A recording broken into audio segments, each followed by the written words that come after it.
My girlfriend said, "He's just my emotional safe place. Don't make it weird." I said, "Then he can keep you." After 2 years in Denver, I found midnight voice notes, hotel lobby photos, and a whole relationship she swore wasn't physical. She called it emotional support.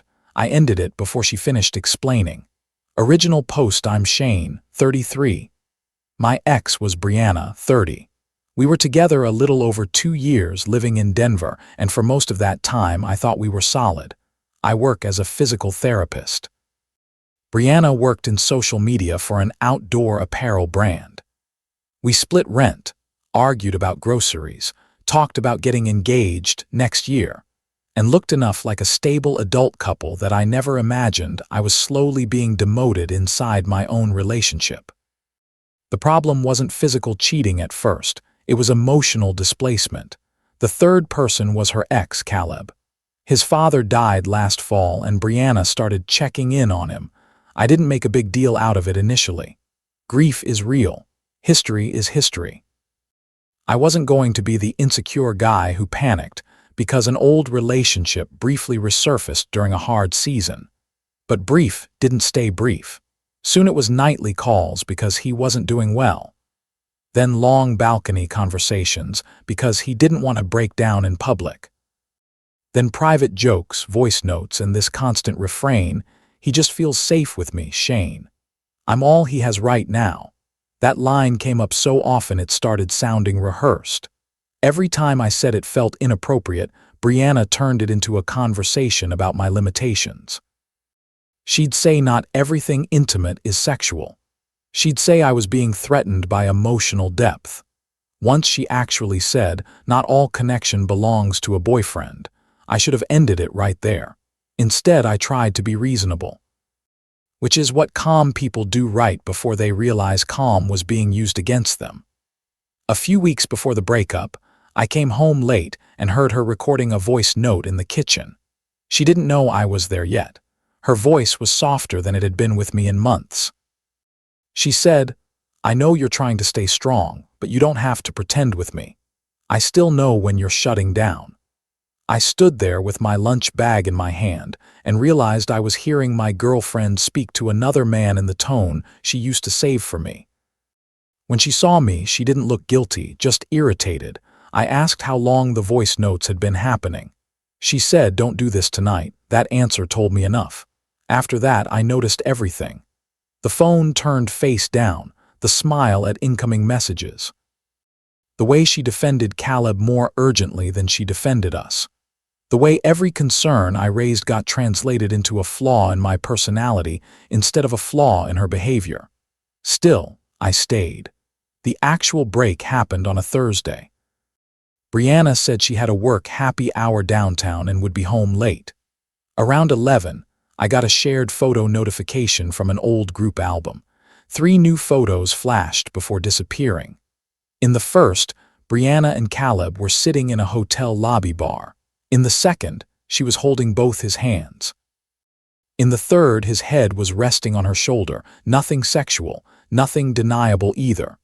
She got home just after midnight and found the photos open on my laptop. I asked where she'd been. She said with a friend. I turned the screen toward her and said, "Try again." She looked at the photos, dropped her purse on the chair and said, "Shane, he's just my emotional safe place. Don't make it weird." That was the sentence. Not "I'm sorry," not "I crossed a line," just a polished little phrase designed to make me feel primitive for recognizing betrayal. Then she started explaining. Caleb was grieving. They hadn't slept together. They hadn't kissed. This wasn't cheating unless I wanted to define any meaningful connection outside a relationship as cheating, which she said would be controlling. I let her talk. Then I asked, if I were sitting in a hotel lobby at midnight holding another woman's hands while she cried on my shoulder, what would you call that? She didn't answer. That's when I said, "Then he can keep you."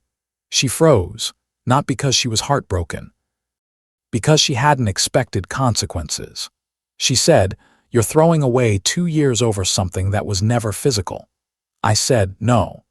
I'm ending 2 years because I'm no longer your primary relationship and you want me to pretend that's maturity." The lease was in my name because I'd had the apartment before she moved in. I told her she could stay with a friend that night and arrange pickup for her things over the weekend. She said I couldn't possibly mean that. I changed the door code while she was still arguing. She left around 1:30 with an overnight bag. I packed 2 suitcases and 4 boxes before I slept. At 7:12 the next morning, she texted, "I never thought you'd be this cold." I replied once, "I never thought you'd build a whole relationship beside ours and call it empathy." Then I muted her.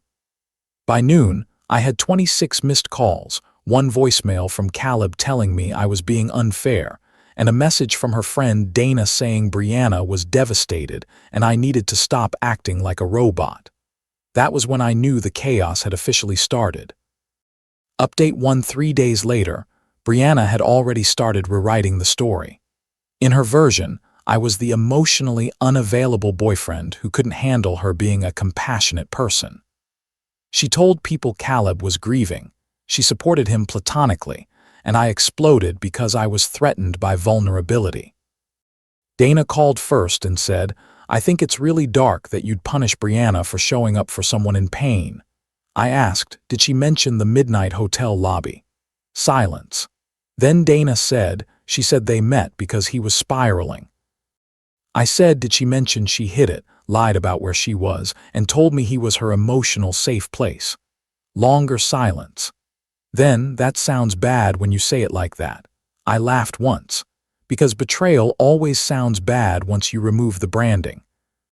I told Dana I had photos and call logs and wanted no public fight, but I wasn't going to let Brianna paint me as emotionally stunted because I recognized an affair that came with voice notes instead of sex. Dana backed off after that. Then Brianna's older sister, Kelsey, texted. She didn't come in swinging. She asked one question: did Brianna really use the phrase emotional safe place? I said yes. Kelsey replied, "Jesus Christ," and asked if she could help collect the rest of Brianna's things Saturday. I said yes, through Kelsey only. Saturday came, and Brianna ignored that boundary immediately. Kelsey arrived first. Then Brianna pulled up behind her in a white SUV I didn't recognize. Caleb was driving. That detail mattered more than I expected. 3 days earlier, I was supposed to tolerate their intimacy as harmless. Now he was literally bringing her to collect her life from my apartment. Brianna walked up wearing my old college sweatshirt like nostalgia itself was an argument. She said, "You're really going to do this in front of my sister?" I said, "We agreed she'd be here." She said, "You didn't say I couldn't come." I told her Kelsey could load the boxes and I'd bring anything else down. Brianna tried turning it into a conversation, said we needed closure, said Caleb only came because she was too upset to drive. Then Caleb got out and tried the calm man tone, said he didn't want conflict, said Brianna was hurting. I said, "Then take her home." That was the entire speech. Brianna started crying loudly enough for my neighbor to peek through the blinds. She said I was humiliating her, that I was treating her like she cheated, that nothing physical ever happened. I told her emotional cheating is still cheating when you reserve your softness, secrecy, and loyalty for someone outside the relationship and expect your partner to keep subsidizing normal life at home. Kelsey, to her credit, said, "Bri, stop." They loaded the boxes. Before Brianna left, she said, "One day you're going to realize you threw away somebody who actually felt deeply." I said, "Feeling deeply isn't the same as behaving well." After they left, the apartment felt wrong in a quieter way. I expected relief. What I got first was grief, because losing someone to an emotional affair is strange. They didn't leave the relationship in one obvious act. They bled it out in private. I buried myself in work after that. We were short-staffed at the clinic, so I took extra patients, stayed late, and finally enrolled in a sports rehab certification course I'd been postponing. My boss noticed and hinted at a lead therapist role opening up. Meanwhile, the flying monkeys kept circling. One mutual friend said I lacked empathy. Another said Brianna just needed to feel seen. Caleb texted from a new number, "You don't get to police how people heal." I replied once, "You don't get to borrow my relationship while calling it healing."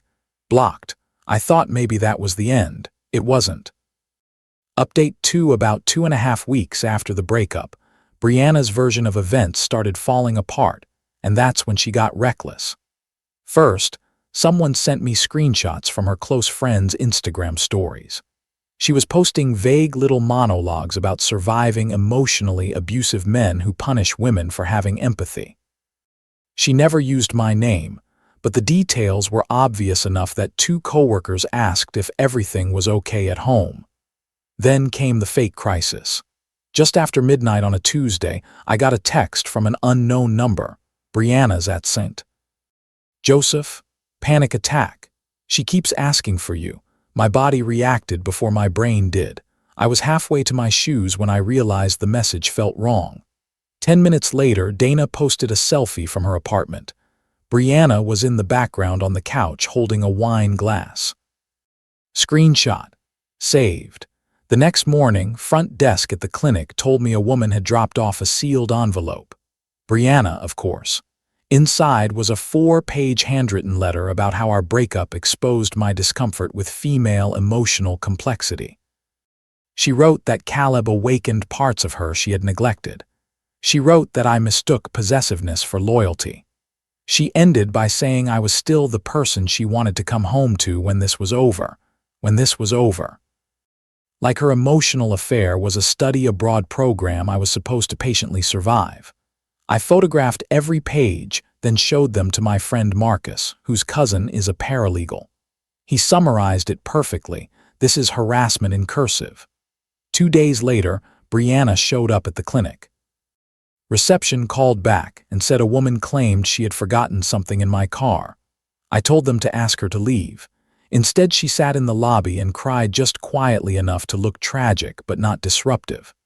Patients noticed. Coworkers noticed. I finally walked out because I wasn't going to let her use my workplace as a stage. She stood up and said, "I just need 10 honest minutes." I said, "This is not the place." She said, "It's never the place with you." I said, "Leave." That's when she changed tactics and said loud enough for the receptionist to hear, "I'm sorry I cared too much." That line was for the room, not for me. Security documented the incident. She left before they touched her. That same weekend, I went to dinner with a woman named Harper. My friend Brent set us up. Nothing serious. Just tacos, beer, and a conversation that didn't require me to defend basic boundaries. Harper was funny, direct, and completely uninterested in emotional theater. Apparently, Brianna found out. She showed up at the restaurant halfway through dinner, walked straight to the table and said, "So this is what emotional recovery looks like for you." Harper looked at me. I looked at Brianna. Then I asked the manager to call the police. That's when Brianna lost the plot.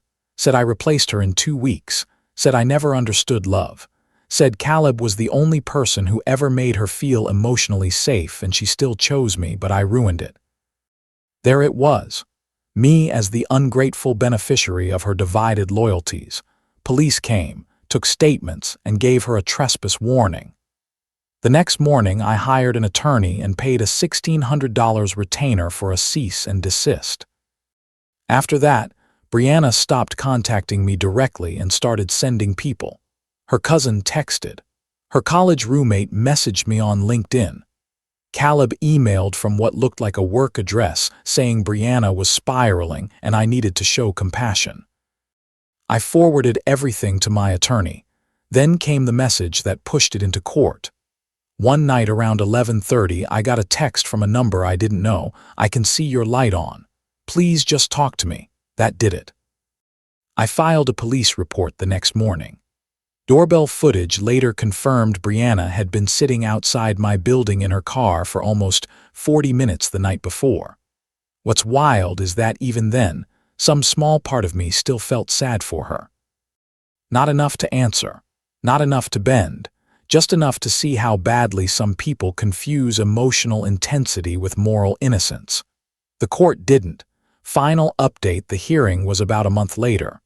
Brianna showed up looking like innocence in a cream sweater.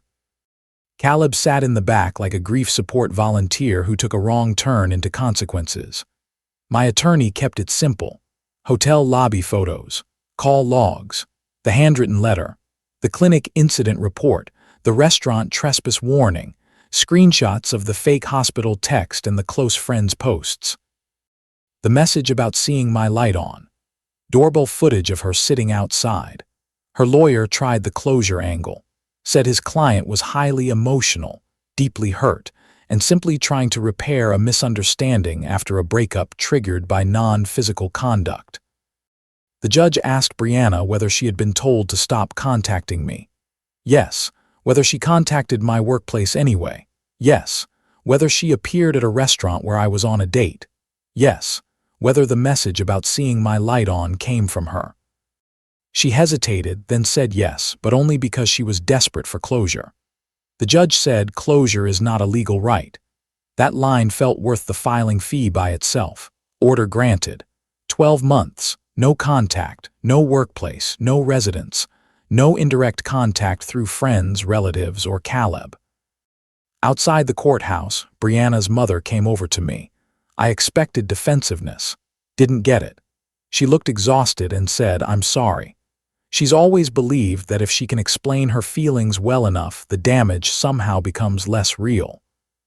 That sentence explained Brianna better than Brianna ever had, because that was exactly it. She thought emotional articulation was moral currency. If she described her inner world beautifully enough, she wouldn't have to face what her choices were doing in the outer one.